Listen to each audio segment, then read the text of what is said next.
This cover is giving I like to cook with eyeballs, you know what I mean? I saw that and I was like, let me add that to my TBR, honey. Hey, what's up? My name's Alea. Welcome back to my channel and welcome to another video. So today we are going to be talking about some more 2025 anticipated book releases. So I did a part 1 to this video a couple of months ago, and I thought that was all the books that I was going to talk about in terms of 2025 releases for the year. However, there have been a ton more that have been announced since that video. So I think I'm going to make this more of a series throughout the year where every couple of months I'll tell you all of the new releases that I've seen that are coming out in 2025, because there are a ton.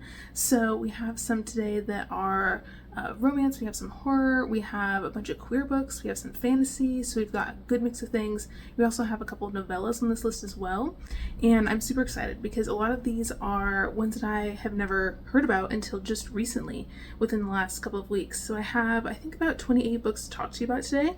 So grab a little blanket, grab a cozy drink, grab a little snack, because we're probably going to be here for a minute talking about all these wonderful books. So without any further ado, let's get into the recommendations.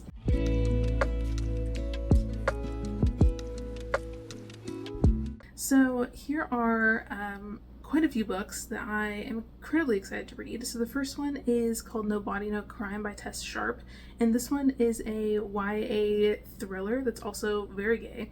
And I've read another book from this author that was also similar, like lesbian YA thriller, and it was really, really good. It was one of my favorite books like a couple of years ago, and I found that one on a whim at the library one time, and ever since then I've kind of had my eye on Tess Sharp, but it's been a minute since she put out this kind of thriller.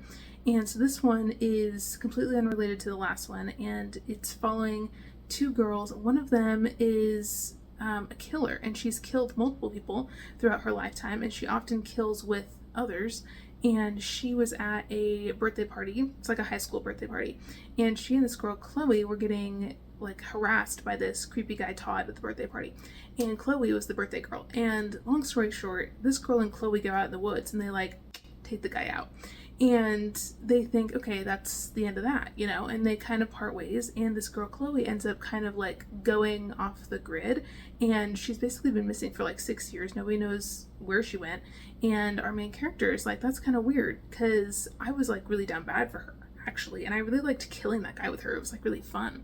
And now the girl Chloe's family has basically commissioned our main character to go and find their daughter, because she's been missing basically since the night that they killed that guy. So our main character goes, you know, doing a little sleuthing, doing a little hunting, and she finds Miss Chloe. And apparently Chloe has been living totally off the grid, like in a house in the middle of nowhere that's like booby trapped, and she has been hiding because she thinks somebody's coming after her. Where are you trying to kill me? And our main character's like, bro, we killed the guy, like what are you hiding from? And Miss Chloe's like, well, apparently when we ditched that guy's body in the woods, he had something on his body that he stole from somebody else, and the family he stole it from is trying to kill me. And so the two girls basically have to pair up and figure out what they're going to do, and this family is coming after them because they killed a guy and like buried some artifact in the woods. Anyways, it sounds wild. The last one I read from Tess Sharp was also very gay and just incredibly fast paced, and like you never knew what was going to happen next, and I was like glued to the page the entire time for like 2 days, and it was fabulous, and I cannot wait to have a similar experience with this one. And No Body, No Crime comes out July 15th. And the next one I have is called This Is the Year. So this one is a hybrid story written in prose and verse, and it's a YA cli-fi story that like imagines a cli-fi ravaged future through the eyes of a teen girl who's torn between the urge to fight for a better world and the impulse to run away.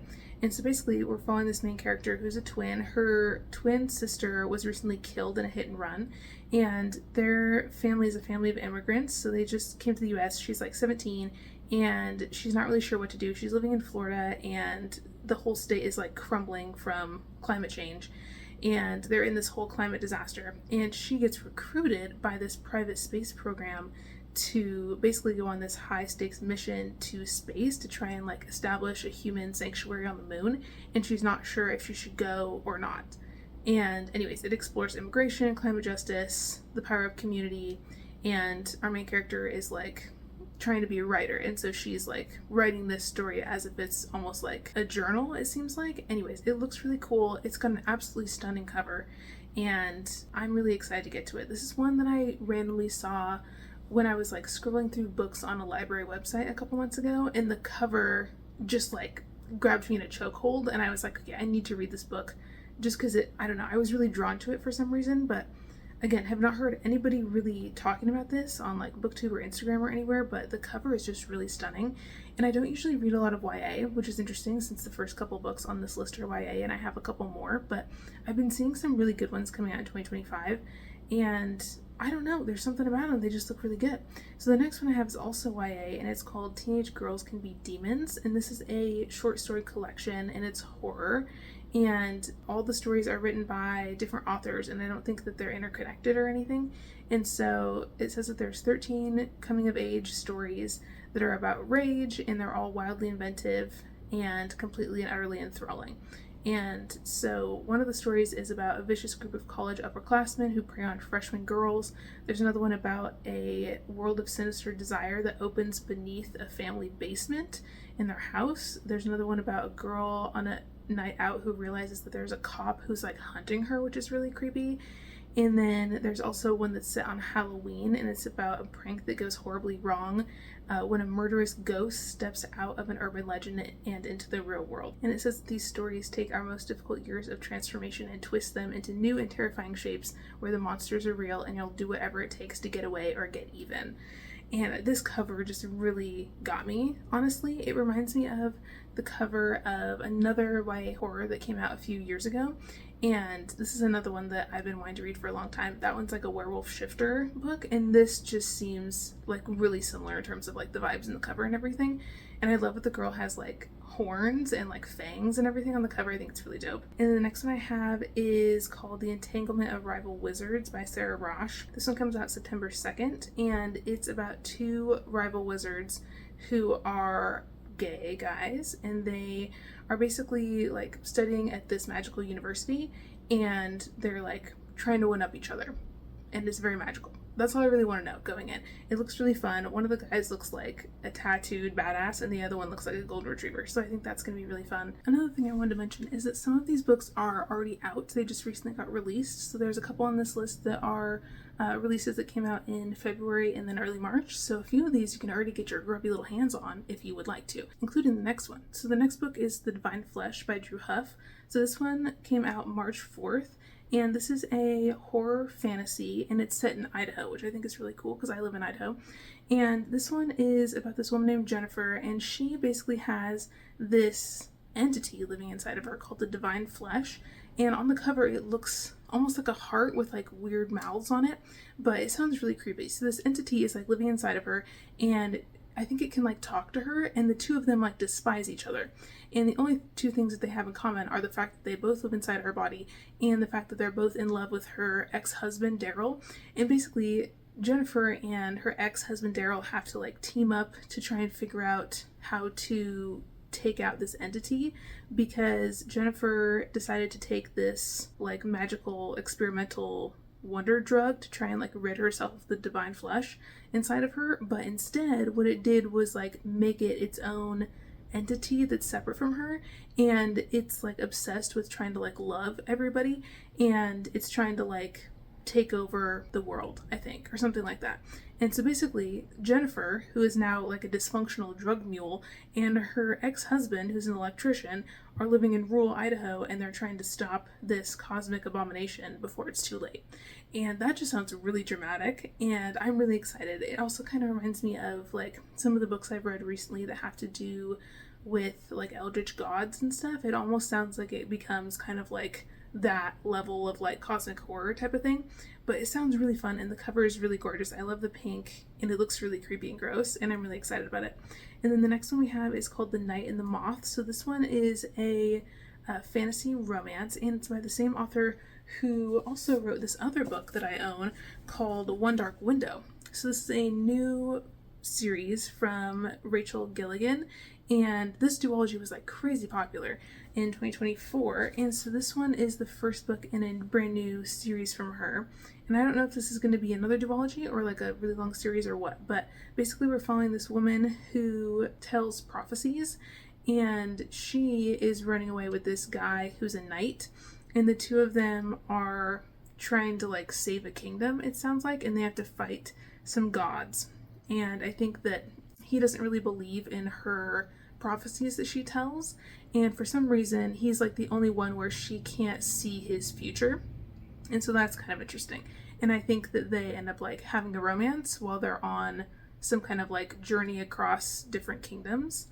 Anyways, it sounds very dramatic, but it's like fantasy, romance, high fantasy, gothic vibes. And also in all of the like fan art I've seen from this book so far, the girl always has her eyes covered, so I'm not sure if she's like blind, like she doesn't have sight because she can like see the future with her powers, or if she just like chooses to keep her eyes covered, or like what the deal is. But I thought that was kind of interesting as well, and that comes out May 20th. And then the next one we have is called Swallowed by Meg Smitherman, and this is a novella, and it's horror. It's a sci-fi horror with a little bit of romance.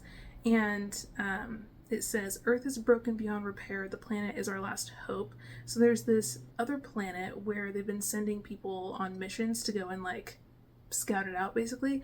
And so one of the people they send is this botanist lady named Jill, and she's going on the second mission to this planet. I don't know what happened to the first mission. I'm assuming they all died. Anyway, so they go to the planet, and it's got like a perfect climate and like perfect terrain and like the flora and the fauna and all the things. But there's something creepy and weird about this planet. And while she's like scoping it out, she feels like it would be like a good home for humanity. But while they're surveying the planet, they realize that there's this like mysterious presence on the planet that's like infiltrating their thoughts. And it says, when her colleagues start to disappear, it's up to Jill to uproot the planet's secrets before they consume her, her friends, and the one man she would do anything to keep. So yeah, I think there's also a guy on the expedition that she's like super down bad for. Anyways, I think that there's also like maybe some spicy romance in here too with the horror and the sci-fi, and that sounded really cool to me. It kind of reminds me of some of the sci-fi books that I've read where they're on these like planetary expeditions and stuff, but I like that it's not a full-length novel. I like that it's just like a little short novella, and also it has a little spice. So anyways, I thought that one sounded really cool. And then the next one I have is a romance, and it's called Everything She Does Is Magic. So this is a lesbian YA romance set during Halloween, and it sounds like it's about this girl who's a witch, and she's in a coven, and she's like training to become a full witch. But in order to do that, you have to have some kind of like human friend or somebody who will like vow to be your moral ally, like your protector. And she just moved to this town. She's moved around a lot. She doesn't really have like friends or like human people that she's really close to. And so she lies to her coven, and she says that this human girl, Darcy, that she's always had like a secret crush on, is her like moral protector in order to like fulfill the needs for the coven. And also love this hand shadow on my boob. That's cute. Anyway, so then there's this Darcy girl who's a human, and she's like a ray of sunshine. And I think the two of them end up having like a fun little romance on Halloween. Anyways, I'm really excited. I think it's gonna be really cute.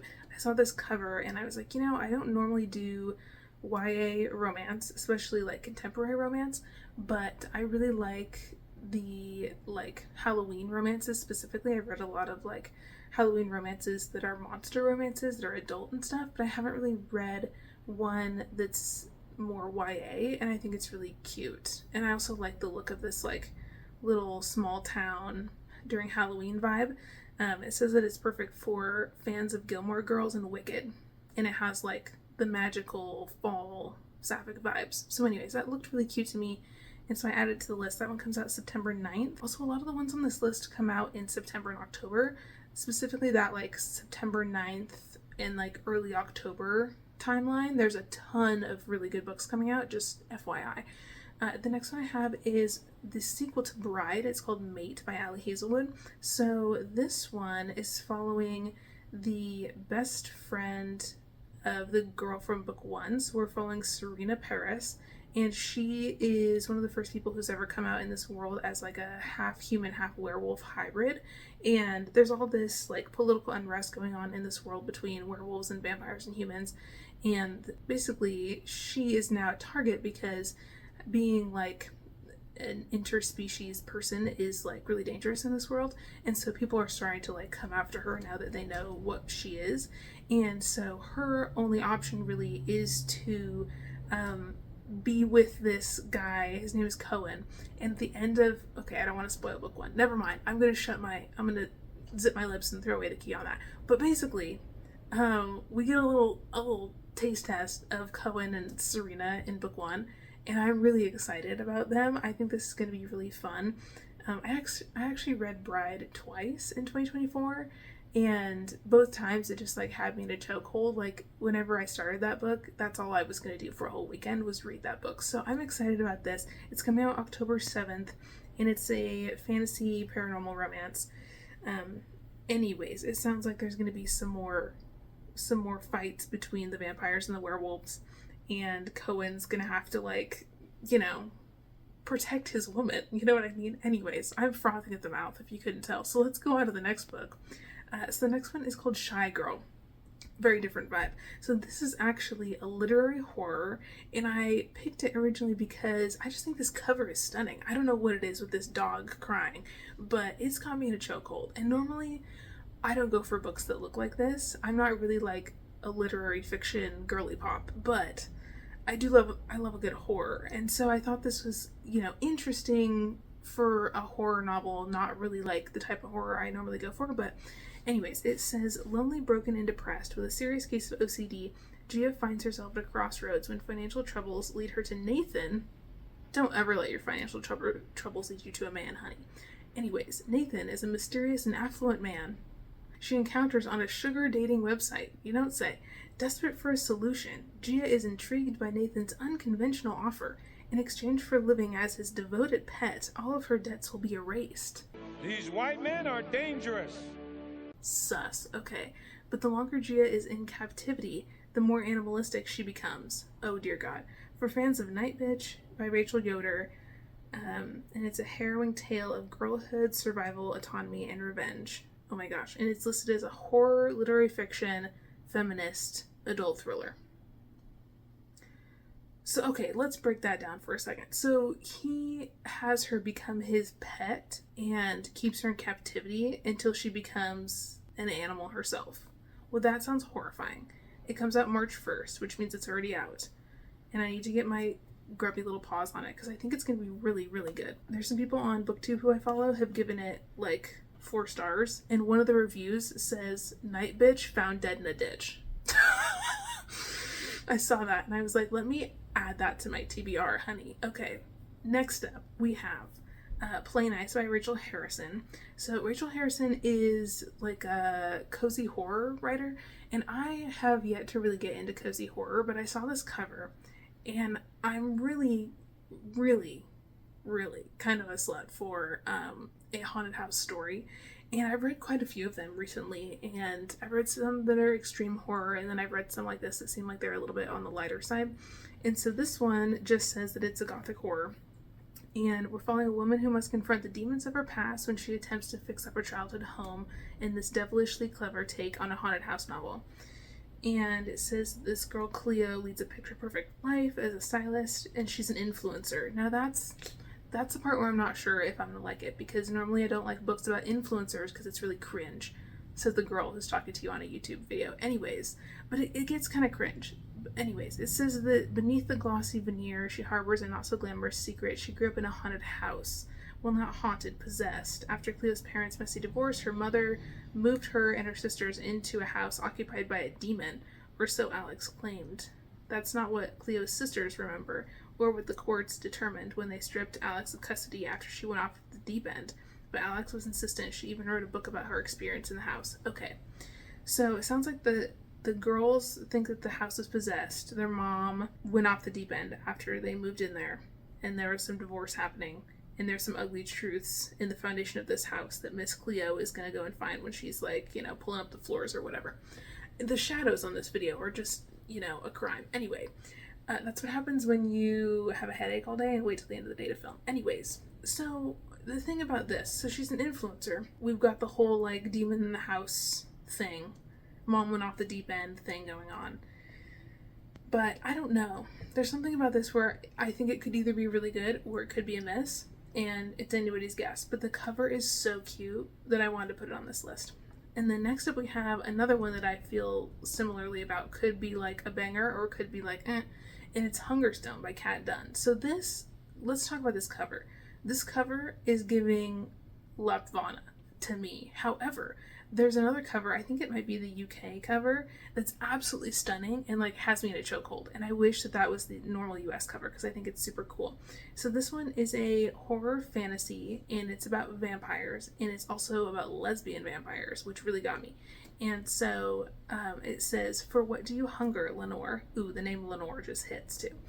So it says, "Lenore is the wife of a steel magnate Henry, but 10 years into their marriage, the relationship has soured and no child has arrived to fill the distance growing between them." Oh, have a kid because you hate your husband. That sounds healthy.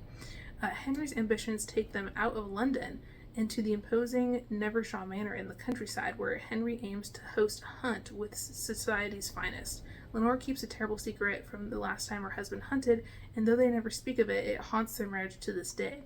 The preparations for the event take a turn when a carriage accident near their remote home brings the mysterious Carmilla into Lenore's life. Carmilla, who is weak and pale during the day but vibrant at night. Carmilla, who stirs up a hunger deep within Lenore. Soon girls from the local village begin to fall sick before being consumed by a bloody hunger. Okay, I remember somebody else saying that this was like a feminist retelling of Carmilla, which I've also heard other people be like, how can you have a feminist retelling of Carmilla when it's already feminist? However, Carmilla was originally written by a guy who was like totally a homophobe, and I think he wrote it to like make fun of lesbians, but then it ended up like, you know, being like for the lesbians. So I think this is supposed to be like a spin on that that's like actually for the girlies, if that makes sense. So I don't know, I'm intrigued by that. Again, could be a banger, could be not a banger. Hard telling.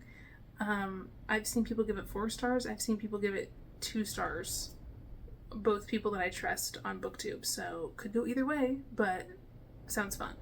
And then the next we have is Snake Eater by T. Kingfisher. So this one is a fantasy horror and it comes out November 11th, and it says, let me burp into the mic, that's cute. In an isolated desert town, a young woman seeking a fresh start is confronted by ancient gods, malevolent supernatural forces, and eccentric neighbors. A witty horror-tinged fantasy perfect for fans of Sylvia Moreno Garcia, Chuck Tingle, and Rachel Harrison. Okay. It says, when Selena travels to the remote desert town of Quartz Creek in search of her estranged aunt, she is desperate and short of options, fleeing an unhappy marriage. She has exactly $27 to her name, and her only friend in the world is her dog Cooper. That is sad.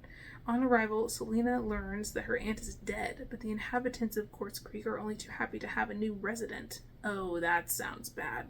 Out of money and ideas, Selena sees no harm in staying in her aunt's lovely house for a few weeks, tending to her garden and enjoying the strange, desolate beauty of the desert. The people are odd but friendly and eager to help Selena settle into her new home, but Quartz Creek's inhabitants share their town with others, old gods and spirits whose claim to the land long predates their human neighbors. Selena finds herself pursued by disturbing apparitions, visitations that come in the night and seem to want something from her. Okay, this reminds me of Mary, in that vibe of like everybody is living in the desert in this town, and it's a small town, and there's like this really scary religious cult in this town. Like that's what this reminds me of, but then throw in like ancient gods and malevolent forces on top of that. Ooh, that sounds really good, especially when it compares it to Sylvia Moreno Garcia too, because I really like her writing. Okay, I think that could be really, really fun, and done by T. Kingfisher. If there's like some fantasy elements in there too, that could be really fun. Okay, I'm really excited about that. I didn't realize this one was set in the desert. There's something about books set in the desert the last couple years that, I don't know, man. Desert settings, they just hit, especially desert horror is always really, really fun. And then next we have Hazelthornne. So this is by C.G. Drews, and this is the same author who wrote another book that my friends have been talking about nonstop recently, Don't Let the Forest In. So this is the same author who wrote that, but I don't think that these books are like related sequels or anything like that. So it says that it's a horror YA gothic fantasy that's queer. And It's a botanical horror, and it's also got like some murder mystery stuff going on. So it says Evander has lived like a ghost in the forgotten corners of the Hazelthornne estate ever since he was taken by his reclusive billionaire guardian when he was a child. For his safety, Evander has been given 3 ironclad rules to follow. He can never leave the estate, he can never go into the gardens, and most importantly, he can never again be left alone with Byron's charming, underachieving grandson, Laurie. That last rule has been in place ever since Laurie tried to kill Evander 7 years ago, and yet somehow Evander is still obsessed with him. Okay, so he's down bad for his, like, rich guardian's, like, grandson or whatever. Weird. Okay, I don't know what the deal is with the rich guardian.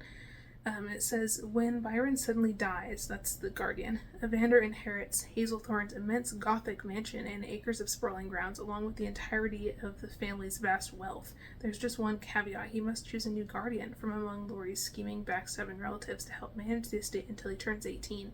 Except Evander's sure his guardian was murdered, and Laurie may be the only one who can help him find the killer before they come for Evander next. Ooh, that sounds really good. Okay, love that it's like a creepy estate with like potentially like a magical creepy garden and the inheritance and the backstabbing family. Okay, love the family drama. Rich people drama is sometimes fun when there's murder involved. Anyways, next we have Green Teeth by Molly O'Neill. So this is a cozy fantasy and it has some historical fiction and mythology vibes too. And it says, from an outstanding new voice in cozy fantasy comes Green Teeth, a tale of fae, folklore, and found family, narrated by a charismatic lake-dwelling monster with a voice unlike any other, perfect for fans of T. Kingfisher. Beneath the surface of a lake lurks a monster with needle-sharp teeth, hungry and ready to pounce. It says, Jenny Greenteeth has never spoken to a human before, but when a witch is thrown into her lake, something makes Jenny decide she's worth saving. Temperance doesn't know her village has suddenly turned against her, only that it has something to do with the malevolent new pastor.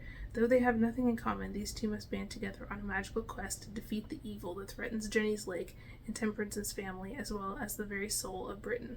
Okay, this reminds me a lot of... oh my goodness. I can't remember a book title today to save my life, but this other one that I read like a year ago almost, like last spring, and it was really, really good. That one was also told from the POV of a woman who was considered like a monster, and she had a sapphic romance with another woman, and it was really good. It doesn't say that this is sapphic, but it's kind of giving the sapphic, you know what I mean? But I really like the idea of the lake monster and the witch having to like team up to take out like this creepy pastor guy and like save the town or the village or the lake or whatever. And this one comes out February 25th, so it just came out, and it's from Orbit too, and they do a lot of like really cool high fantasy stuff that I really like. So the next one we have is The Duke Steals Hearts and Other Body Parts. So this is a queer horror that's also YA, and it has trans rep. And so we're following this trans guy named Phyllis who has this magic ability where he can pop off people's limbs, and basically he's a con artist and he steals people's body parts, and he and his lover, I guess, Lucent, ransom off these body parts to people in order to make money. And basically everyone is afraid of Phyllis because he has this magic power, and he and his partner basically have this one condition where Phyllis just has to keep stealing, otherwise I think his partner like threatens to break up with him if he stops. So basically they're in this like weird relationship, and they eventually have this guy one day where they are trying to like use him as a mark, and the guy basically says that he can't afford the ransom for his missing nose because his sister was taken. And so the boys look into it and they realize that this girl's disappearance is not the only one that's happened in their seedy city recently, and there's a string of missing girls essentially, and they begin investigating that. And it says that this guy has also been like falling in love with these missing women from afar. So I'm not really sure what that means, but it sounds like there's some toxic relationships, there's some interesting magic powers, and I don't know what it has to do with the Duke. I'm not sure if one of the guys is a Duke. It doesn't say in the synopsis, but anyways, it sounds interesting. I like the magic powers that have to do with like corpses and like dead people stuff, because I love books that have that kind of element where like they're set in graveyards or like there's a morgue or somebody is like into forensics or things like that. So this seemed like it was right up my alley. And the cover is also really cool as well. And then the next one I have is called Murder by Memory, and this is a mystery sci-fi novella. And it says that it's for fans of a memory called Empire, and it's a cozy spaceborne mystery. And there's a formidable auntie who is a detective, and she's like at the helm of this murder mystery situation. And so it says, welcome to the HMS Fairweather, Her Majesty's most luxurious interstellar passenger liner. Room and board are included, new bodies are graciously provided upon request, and should you desire a rest between lifetimes, your mind shall be most carefully preserved in glass in the library, shielded from every danger. So very high-tech sci-fi, love it. Near the topmost deck of an interstellar generation ship, Dorothy wakes up in a body that isn't hers, just as someone else is found murdered. As one of the ship's detectives, Dorothy usually delights in unraveling the schemes on board the Fairweather, but when she finds that someone is not only killing bodies but purposefully deleting minds from the library, she realizes something even more sinister is afoot. And basically, Dorothy goes on a little hunty hunt to try and solve the mystery. Anyways, love it. It's only like 112 pages. Comes out March 18th, and it looks really good. I like the cover as well. It has the like sci-fi library vibe going on. It looks really, really cool. And then the next one we have is called The Irresistible Urge to Fall for Your Enemy, and this is book 1 in a new enemies to lovers fantasy romance duology. And it says that it's featuring a scholarly healer and a gentleman assassin set in an exquisite fantasy world, perfect for fans of the Love Hypothesis and Emily Wilde's Encyclopedia Fairies. And it's a slow burn enemies to lovers, which I think is really cool too. And that's all I really want to know about it, to be honest. I want to go into this one kind of blind. I know it has to do with women in STEM, and so it sounds like we have some very smart magic wielders in here who have this like enemy relationship, and then of course they fall in love.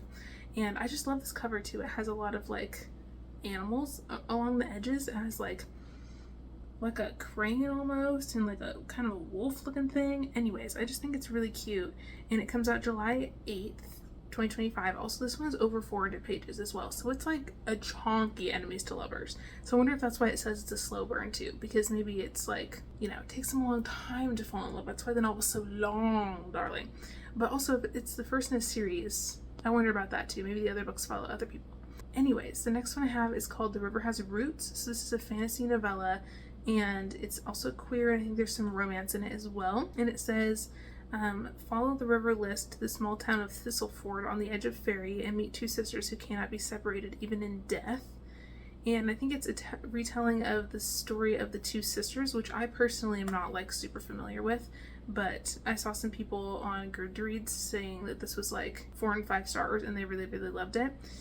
And it says, in the small town of Thistleford on the edge of Fairy dwells the mysterious Hazelthornne family. There they tend and harvest the enchanted willows and honor an ancient compact to sing to them in thanks for their magic. None more devotedly than the family's eldest daughters, Esther and Isabel, who cherish each other as much as they cherish the ancient trees. But when Esther rejects a forceful suitor in favor of a lover from the land of Fairy, not only the sisters' bond, but also their lives will be at risk. Okay, sounds like she turned down the wrong man, and he's coming for her, and they're part of this family that like worships some magic plants. Anyways, that's a Spark Notes for you, in case you were wondering. But that one looks really cool. I really like these new novellas that look like they're coming out soon, because I love novellas, and I feel like normally when I'm kind of scouting out for new book releases, I don't usually see novellas. I usually don't find out about them until they've been out for like 3 years, but this one comes out March 4th, so it's already out, so you can already get your grubby little paws on it if you want to, and the girly pops on Goodreads are saying it's good. So, next up, we have another horror, and this one's a YA fantasy horror, and it's called Predatory Natures. So this one I picked because the cover is absolutely stunning, and I really like stuff that has to do with like nature horror, and this one is one of 2 books on this list that are like set on trains, which I also am like not normally drawn to that, but so it says a teen girl's dream job aboard a luxury train derails when she discovers the strange cargo being transported, a mysterious and beautiful greenhouse, but its flowering facade may hide deadly thorns beneath in this atmospheric and lush novel from the author of Those We Drown. So it says Laura Williams is desperate to get away. When she gets a job aboard a luxury train for her gap year, she thinks this is her chance to reinvent herself after the incident that wrecked her relationships and her college prospects several months ago. At first, the train is everything Laura expected, but on the first night of their journey, the train takes a strange turn when two mysterious carriages filled with an array of beautiful and rare plants are attached to the end of the train in the middle of the night. With them come a pair of siblings. Gwen and Gwendian are wealthy, Welsh, and alluring, as they are odd, not to mention incredibly protective of their botanical cargo. The siblings claim the plants they're transporting are for research, yet Laura can't shake the feeling that there's something otherworldly about them. Something that calls to her night after night, whispering in her dreams, "Ooh, tea." Soon Laura can't outrun her troubles, and they grab her by the roots. If she can't dig up the secrets of the train, they might just consume her whole. Okay. So this book is also over 400 pages, so she's a chonker, and it comes out July 8th, and I'm excited about this because I think it's kind of interesting with the like enclosed setting on the train, and then you have this creepy twins and the botanical garden stuff, and the plants are like whispering in their dreams. It sounds like it could be really cool, but it also is really long, so I don't know, we'll see. But the people of Goodreads seem to be giving it 4 and 5 stars, so if the girly pops say it's good, then I'm gonna add it to my list. Next, we have another train book, and I'm sure you've probably heard about this. It's the new Riley Sager. It's coming out July 3rd, and it's called With a Vengeance. Okay, it's set in 1942, and there's 6 people on this train who destroyed this girl Anna's family, and 12 years later she's ready for retribution. And it says, under false pretenses, Anna has lured these responsible for her family's downfall onto a luxury train from Philly to Chicago, an overnight journey of 14 hours. Her goal, confront the people who've wronged her, get them to confess their crimes, and deliver them into the hands of authorities. Waiting at the end of the line, justice will at last be served. But Anna's plan is quickly derailed by the murder of one of the passengers. As the train barrels through the night, it becomes clear that someone else on board is enacting their own form of revenge, and that they won't stop until everyone is dead. With time running out before the train reaches its destination, Anna is forced to hunt the killer in their midst while protecting the people she hates the most. In order to destroy her enemies, she must first save them, even though it means putting her own life at risk. So here's my question upon reading that synopsis, is why doesn't Miss Anna just sit back and have a little champagne on the train and let little Stabby McGee just take out all the people who killed her family? I'm not saying that's what I would do in that scenario, but I'm saying I don't know why she cares. So anyways, I put this on this list because I know everybody loves Riley Sager, and I've read a couple of his books, and I thought that they were good and fine, but I definitely haven't read anything from him that I would say is like an all-time favorite. So I don't know, we'll see. But this comes out in July, and that's usually when the Summerween readathon happens, and so I might end up reading this for Summerween just because I like to know what the hype is about. So we'll see. It depends on if people say that it's good or not, but I thought I would include it here because, again, another train book. I've been seeing a lot of books about trains and aliens this year, and then I've also seen a few with the spooky eyeball thing. So on that note, our next book has the spooky eyeballs, which was a huge thing with horror books in 2024, and I read all of the books that had scary eyeballs on the cover, and I loved them all. So now I have a personal rule that if it has a creepy eyeball, I need to read it. So this one is a horror, and it's also categorized as African American literature on Goodreads as well, and it's called Futility. And this cover is giving I like to cook with eyeballs, you know what I mean? And it says it's a monstrous, gleeful, blindingly funny tale of murder, body swapping, and bloody vengeance from the recipient of the Bram Stoker Award for Lifetime Achievement. Larger synopsis says that Chia runs one of the best restaurants in Nigeria and is renowned among the male clientele for her captivating beauty. She's every man's dream woman. I'm sure she is. But her hot pepper soup has a secret ingredient, and her beauty is not what it seems. Claire is a 50-year-old British woman living in Abuja with her young Nigerian boyfriend and his beautiful cousin. Consumed by jealousy and resentment and blinded to the poisonous tendencies of her beloved son, after a night out, Chia's infamous restaurant, Claire's carefully organized life spirals into chaos. Both women seethe with rage and bitterness, and when a trickster spirit offers them revenge on those who have wronged them, they cannot resist. Crackling with wit, this is a blood-soaked expletive-laden vengeance-filled horror story. Satirical, twisty, and murderous, this is bloody, deadly fun from a writer at the top of her game. That sounds so good, and I'm so excited. I told you, it sounds like I like to cook with eyeballs. That is really what it's giving. I love the chef element in there. I like the feminine rage element in there. And it's by an African writer, which I think is going to be really cool. And I've never read this author before, so I'm curious to see how it goes. There's like no reviews on it, basically, but it comes out October 14th, so we still have a ways to go on that, but it does look really fun. And then I have another one that's also horror, and this one is queer. It's called Moonflow. So it says that this is a psychedelic trip into the heart of an eldritch wood and the horrors of sisterhood. Answer the call of the forest if you dare. T. Okay, and the first line of the synopsis is, I see something out there in the woods. It does not have a face. Honestly, you had me at it does not have a face. There's something about that I really like. Again, there's been a lot of books recently that I've been reading that have that eldritch gods like element to it, and I really have liked all of the ones that I've read so far. So the synopsis says they call it the King's Breakfast. One bite and you can understand the full scope of the universe. One bite and you can commune with forgotten gods beyond human comprehension. And it only grows deep in the Pamago forest, where the trees crowd so tight the forest floor is pitch black day and night, where rumors of strange cults and disappearing hikers abound. Sarah makes her living growing mushrooms. When a bad harvest leaves her in a desperate fix, the lure of the King's Breakfast has her journeying into those vacant, uncharted woods. Her only guide is the most annoying man in the world, and he's convinced there's no danger. But as they descend deeper, they realize they're not alone. Something is luring them into the heart of the forest, and they must answer its call. Ooh, my god, that sounds so good. Okay, so desperate girly pop goes on a magic mushroom scavenger hunt in the forest with an annoying white man. That's the Spark Notes again for you.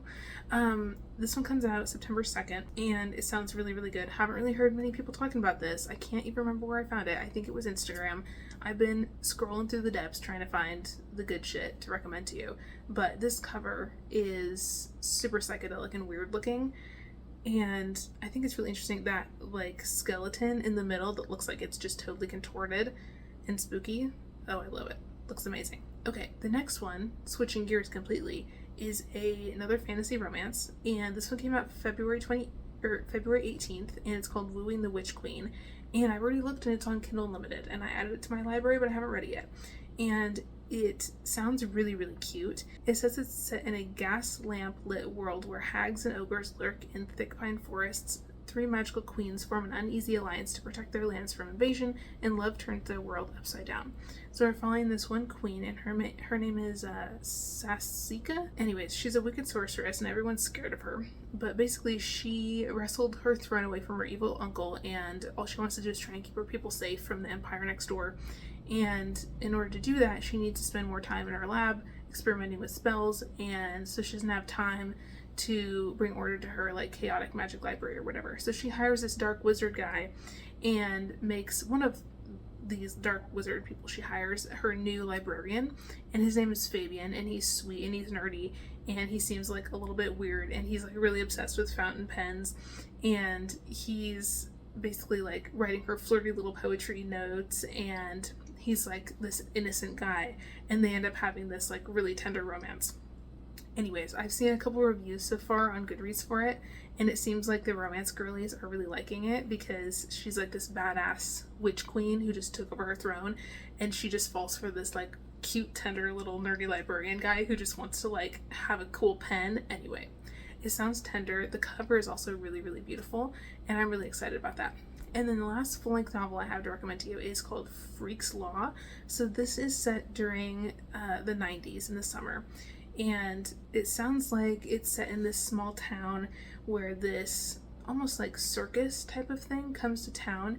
And in the circus, there's like a bunch of people who are like gay and deviant, and there's a contortionist witch, and there's a powerful fortune teller, and there's some other people who are like, you know, agents of chaos basically. And they seem like they're like putting on performances in this town, and a lot of the teenagers are watching it, and they are like being seduced by the charms of this show, and they like the idea of like being able to escape to the circus like we all did as children. But there's something dark about this circus thing, and it seems like it like unleashes centuries of simmering violence upon the town. And it sounds interesting. It's horror, fantasy, it's also marked as gay, and it comes out April 1st, and I'm really excited about it. The cover is really cool. I like the bright colors with like the circus vibes and the pink flames. I think it could be really dope. I also have not read a lot of like circus related horror, and I really want to, like especially ones set in like amusement parks or like circuses that come to town and that kind of thing. I think could be really, really fun. And so this one kind of caught my attention because of that. And again, seen quite a few people on Goodreads giving it like 4 stars. So anyways, I thought that was good. And then I have a couple more I wanted to recommend. I have 2 more that are novellas. So I found one, it's called The Organization is Here to Support You. And this one's horror. It's very short. It's about this woman who works for this organization, and it seems like it's very corporate and very like creepy and kind of like culty maybe. And they say like in order for their employees to be able to like, you know, give their best to the organization, they need like all of their needs to be met. And so they have their employees like live at the organization, so they also provide like housing, and then you also work there so you'll never leave. And the cover has this like big skyscraper, so I'm assuming that everybody like lives and works in this like big tower. And this woman is working there and living there, and she starts realizing that like maybe she wants to leave the organization and like go see what else is out there. And so she's trying to find a way to like take her cat and leave. And it sounds really creepy. It sounds kind of like a play on that whole corporate vibe of like, oh, the organization, like we're a family, you know, we're just a family, we're one big family. And it sounds like they took that and twisted it into a horror novella, and I'm really excited about that. And then the last one I have to share is another horror novella, and it's called A Feast of Putrid Delights. And this one is another horror novel about a chef, and this lady basically just bought a restaurant in New York with some of her friends, and she is basically like having really bad insomnia because she was at a gay nightclub a while ago and it got attacked, like hate crime attacked, and so she's having like some really bad trauma and like PTSD from that, and so she can't sleep at night. And so she decides that she's, you know, really struggling with this. She can't focus on her job, she can't focus on the restaurant, so she goes and finds this guy on the street who gives her this new experimental street drug called Cloud, and she starts taking this drug to help her sleep, and it works, but it also gives her this like crazy obsession to create like the most perfect dish out of like everything in the world that's like putrid and rotten and gross. And again, this is giving very much like I like to cook with eyeballs energy.